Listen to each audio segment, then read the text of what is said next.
The street.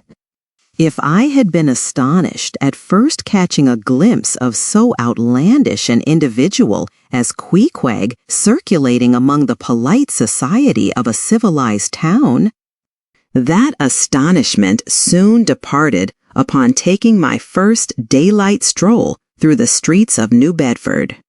In thoroughfares nigh the docks, any considerable seaport will frequently offer to view the queerest-looking nondescripts from foreign parts. Even in Broadway and Chestnut streets, Mediterranean mariners will sometimes jostle the affrighted ladies. Regent Street is not unknown to Lascars and Malays, and at Bombay, in the Apollo Green, live Yankees have often scared the natives. But New Bedford beats all Water Street and Wapping. In these last-mentioned haunts, you see only sailors, but in New Bedford, Azule cannibals stand chatting at street corners, savages outright, many of whom yet carry on their bones unholy flesh. It makes a stranger stare.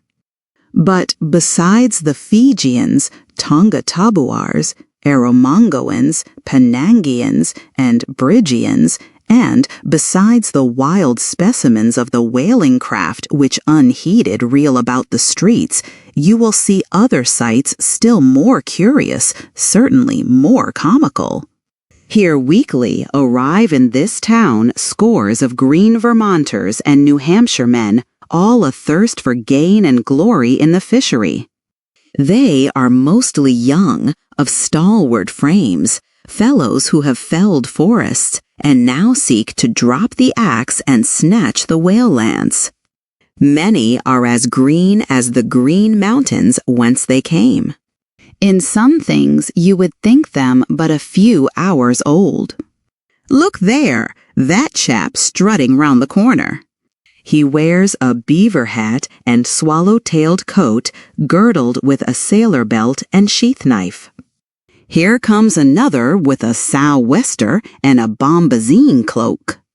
No town-bred dandy will compare with a country-bred one. I mean a downright bumpkin dandy, a fellow that, in the dog days, will mow his 2 acres in. Buckskin gloves for fear of tanning his hands. Now, when a country dandy like this takes it into his head to make a distinguished reputation and joins the great whale fishery, you should see the comical things he does upon reaching the seaport. In bespeaking his sea outfit, he orders bell buttons to his waistcoats, straps to his canvas trousers. Ah, poor hayseed! How bitterly will burst those straps in the first howling gale, when thou art driven, straps, buttons, and all, down the throat of the tempest. But think not that this famous town has only harpooneers, cannibals, and bumpkins to show her visitors. Not at all. Still, New Bedford is a queer place. Had it not been for us whalemen, that TRA of land would this day perhaps have been in as howling condition as the coast of Labrador. As it is, parts of her back country are enough to frighten one, they look so bony. The town itself is perhaps the dearest place to live in all New England.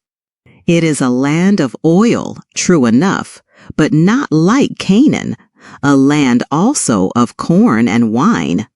The streets do not run with milk, nor in the springtime do they pave them with fresh eggs.